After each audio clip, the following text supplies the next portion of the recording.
How to handle refunds and returns in YNAB. First of all, open the app and make sure you are signed in to your account.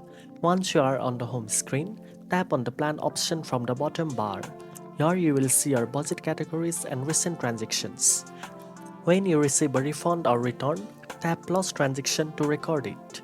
Enter the payee, for example the store or vendor, and select the correct account where the refund is going.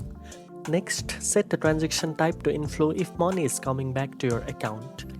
Then choose the category that corresponds to the original expense. This ensures your budget reflects the returned funds correctly.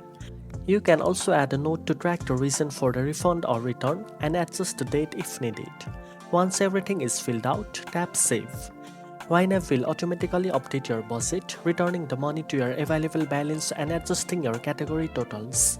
This helps you keep accurate records and ensures your budget always reflects your actual spending. Now you know how to handle refunds and returns in YNAB. If you found this video helpful, don't forget to like, share and subscribe for more finance tips. Thanks for watching and I'll see you in the next one.